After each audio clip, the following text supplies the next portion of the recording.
Narito ang iyong pang-araw-araw na horoscope para sa Capricorn para sa araw ng February 24, 2026. Sa pagbukas ng araw na ito sa February 24, mararamdaman mo ang isang napakatinding udyok na ayusin ang iyong mga pangmatagalang mithiin at muling suriin ang bawat hakbang na iyong ginagawa patungo sa ruwok ng iyong mga pangarap. Ang kalangitan ay nagbibigay sa iyo ng isang espesyal na uri ng disiplina at focus na makakatulong sa iyo na makita ang mga butas sa iyong kasalukuyang plano na nagbibigay daan upang mas lalo mo pang mapatibay ang iyong pundasyon para sa hinaharap. Huwag kang matakot na maglaan ng oras sa katahimikan upang pag-isipan ang iyong mga susunod na galaw dahil ang bawat minuto ng paghahanda ay magbubunga ng mga taon ng kasiguraduhan at tagumpay sa bawat aspeto ng iyong buhay. Pagdating sa iyong karera at mga tungkulin sa trabaho, ang petsang ito ay nagdadala ng isang mahalagang pagkakataon upang ipakita ang iyong galing sa pamumuno at ang iyong hindi matatawarang dedikasyon sa bawat proyektong nakatalaga sa iyo. Mapapansin ng iyong mga nakatataas ang iyong masigasig na pagtatrabaho at ang iyong kakayahan na manatiling matatag sa kabila ng mga mabibigat na hamon na dumarating sa inyong opisina o kumpanya. Ang iyong talino sa paghawak ng mga tao at mga resources ay magiging susi upang malampasan ang mga hadlang na tila napakahirap para sa iba, kaya manatiling mapagmasid at handang kumilos ng may katuwiran at integridad sa lahat ng oras. Sa usaping pananalapi, ang araw na ito ay humihingi ng isang masusing pagrepaso sa iyong mga ari-arian at ang paggawa ng isang mas mahigpit na budget upang matiyak na ang bawat sentimo ay nailalagay sa mga bagay na tunay na makabuluhan. Maaaring makaramdam ka ng udyok na mamuhunan sa mga bagong teknolohiya o mga proyektong pangnegosyo, subalit makabubuting maghintay muna at kumuha ng mas maraming impormasyon bago maglabas ng malaking halaga ng iyong naipon. Ang pagiging masinop at ang pag-iwas sa mga biglaang gastusin na wala sa iyong plano ay makakatulong upang mapanatili ang iyong yaman at magbigay sa iyo ng kapanatagan ng loob sa mga darating na buwan ng taon. Sa aspeto ng pag-ibig at pakikipag-ugnayan, ang iyong puso ay magiging handa na magbigay ng mas malalim na commitment sa iyong kapareha, na magbubunga ng isang mas matibay at mas masayang pagsasama sa loob ng inyong tahanan. Ang pagpapakita ng iyong suporta sa pamamagitan ng mga praktikal na gawa ay mas mabilis na makakarating sa puso ng iyong mahal sa buhay kaysa sa mga mabulaklak na salita, kaya huwag mag-atubiling tumulong sa mga gawaing bahay o magbigay ng payo.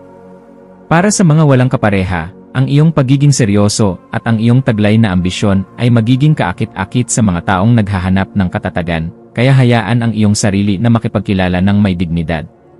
Ang iyong kalusugan ay dapat ding bigyan ng sapat na atensyon sa pamamagitan ng pagbabalanse ng iyong trabaho at ang pangangailangan ng iyong katawan para sa sapat na pahinga at tamang nutrisyon.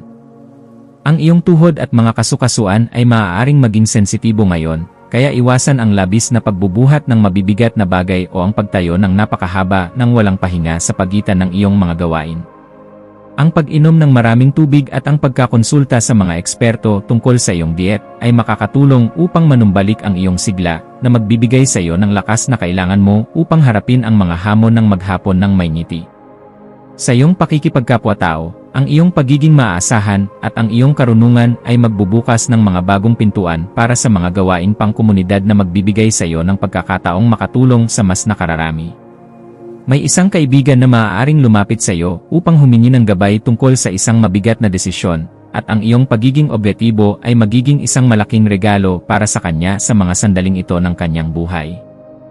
Maging mapagmasid sa iyong mga paligid dahil ang bawat pakikipagpalitan ng ideya ay nagdadala ng bagong aral na maaari mong gamitin upang mas lalo mo pang mapabuti ang iyong pakikitungo sa iba't ibang uri ng personalidad. Ang iyong malikhaing isipan ay magkakaroon ng kakaibang kislap sa hapon, lalo na sa mga gawaing may kinalaman sa pagbuo ng mga estruktura o anumang sining na nangangailangan ng pasensya at detalyadong pagpaplano. Huwag mong limitahan ang iyong sarili sa kung ano ang tradisyonal na ginagawa ng iba, bagkus ay subukan ang mga bagong estilo na magpapakita ng iyong pagiging orihinal at ang lalim ng iyong kaisipan bilang isang alagad ng sining. Ang pagbuo ng isang bagay mula sa wala ay nagbibigay sa iyo ng kaganapan, kaya hayaan ang iyong mga kamay na gumalaw ayon sa dikta ng iyong imahinasyon na palaging naghahangad ng tibay at kagandahan. Para sa pamilya, asahan ang isang kaganapan sa loob ng tahanan na mangangailangan ng iyong katatagan bilang haligi ng inyong pamilya upang mapanatili ang kaayusan sa gitna ng mga pagbabagong dumarating. Ang iyong papel bilang tagapagtanggol ng tradisyon at pagkakaisa ay mahalaga upang hindi na lumaki pa ang mga maliliit na alitan na maaari namang malunasan sa pamamagitan ng mahinahong pag-uusap at pag-unawa. Maglaan ng oras upang makinig sa mga kwento ng iyong mga magulang o mga kapatid tungkol sa kanilang mga sariling pangarap, dahil ang matibay na pundasyon ng inyong pamilya ang tunay na lakas na magtataguyod sa iyo sa bawat pagsubok. Ang iyong intuition ay magsisilbing isang matalas na kumpas sa pagpapasya tungkol sa isang bagong oportunidad na may kinalaman sa pagbili ng lupa o pag-aayos ng iyong kasalukuyang tinitirhan sa lalong madaling panahon. Kung may nararamdaman kang udyok na ayusin ang iyong kapaligiran upang maging mas produktibo, gawin ito ngayon dahil ang daloy ng enerhiya ay mas madaling pumasok sa isang lugar na organisado at malinis. Ang iyong panloob na boses ay malakas na nagpapaalala na handa ka na para sa isang bagong antas ng pamumuhay, kaya pakinggan ito at huwag hayaang ang mga pag-aalinlangan ng ibang tao ang humadlang sa iyong pag-unlad. Sa aspeto ng edukasyon at pagkuha ng karunungan, ang iyong isipan ay magiging kasing tibay ng isang bato na handang tumanggap ng lahat ng impormasyon na magpapayaman sa iyong kakayahan sa iyong piniling larangan. Gamitin ang panahong ito upang magbasa ng mga aklat tungkol sa pamamahala, kasaysayan, o sining dahil ang mga ito ay sadyang makakatulong sa pagpapalawak ng iyong pangunawa sa kalikasan ng mundo. Ang bawat bagong kaalaman na iyong matututunan ay magsisilbing hiyas sa iyong korona ng tagumpay, kaya huwag kang titigil sa paghahanap ng katotohanan hanggang sa marating mo ang ganap na kalinawan ng isip na iyong hinahangad. Iwasan ang pagiging masyadong mahigpit sa iyong sarili kapag may mga bagay na hindi nangyayari ayon sa iyong gusto o sa iyong takdang oras na inilaan para sa iyong mga gawain. Ang pagtanggap sa katotohanan na may mga bagay na hindi mo kayang kontrolin ay magbibigay sa iyo ng kalayaan na mag-focus sa mga bagay na kaya mong baguhin ng may dangal at integridad. Maging mabait sa iyong sariling pagkatao gaya ng pagiging maalaga mo sa mga taong nasa ilalim ng iyong pangangalaga, at makikita mo na ang iyong landas patungo sa tagumpay ay mas magiging magaan at puno ng kagalakan sa bawat hakbang. Ang iyong espiritual na aspeto ay nangangailangan din ng pagkalinga sa pamamagitan ng paghahanap ng sandali ng katahimikan upang muling makakonekta sa iyong banal na gabay na nagbibigay ng direksyon. Ang pagninilay tungkol sa iyong mga tunay na layunin sa mundong ito ay magbibigay sa iyo ng sagot kung bakit kailangan mong dumaan sa mga mahihirap na sitwasyon upang mas lalo mo pang mapalakas ang iyong kalooban. Ang pagpapasalamat sa bawat biyaya, maliit man o malaki, na iyong natatanggap ay magbubukas ng pinto para sa mas marami pang milagro, kaya panatilihin ang iyong pagiging mapagkumbaba sa lahat ng oras at pagkakataon na iyong kakaharapin.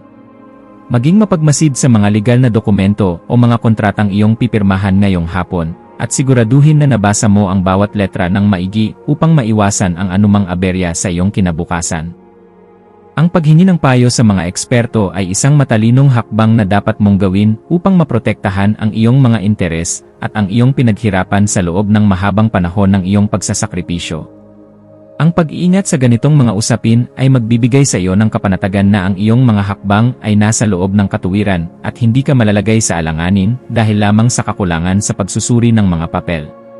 Sa pagdating ng gabi, maglaan ng oras upang ayusin ang iyong kapaligiran at ang iyong isip sa pamamagitan ng pagsusulat sa iyong journal o pagpaplano para sa susunod na araw upang hindi ka magkaroon ng kalituhan.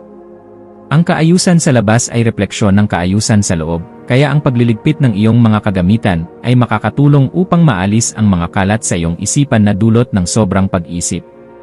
Ang pagpapasalamat sa bawat tagumpay na iyong nakamit sa araw na ito ay magpapanatili sa iyong positibong disposisyon, na siyang magsisilbing magnet para sa mas magagandang balita na darating sa iyong pintuan bukas at sa mga susunod na araw. Bilang huling payo para sa iyo, laging tandaan na ang tunay na tagumpay ay hindi lamang sinusukat sa rurok na iyong narating kundi sa integridad ng bawat hakbang na iyong ginawa upang makarating doon. Manatiling tapat sa iyong sariling pangarap habang tinutulungan ang iba na mahanap ang kanilang sariling kagalakan, at makikita mo na ang lahat ng iyong pagsisikap ay magbubunga ng isang kaganapang hihigit pa sa iyong mga inaasahan. Hayaang ang liwanag ng mga bituin ang maging gabay mo sa pagtahak sa daan ng iyong mga pangarap, at maniwala ka na sa tamang panahon, ang lahat ng iyong pangarap ay magiging isang magandang katotohanan. Ang iyong mga maswerteng numero para sa araw na ito ay 4, 13, at 22. Ang iyong maswerteng kulay ay madilim na asul o abo na sumisimbolo sa otoridad at katatagan. At ang maswerteng gawain para sa araw na ito ay ang pag-aayos ng iyong mga dokumento o ang paggawa ng isang detalyadong plano para sa iyong susunod na malaking hakbang sa buhay upang matiyak ang iyong tagumpay.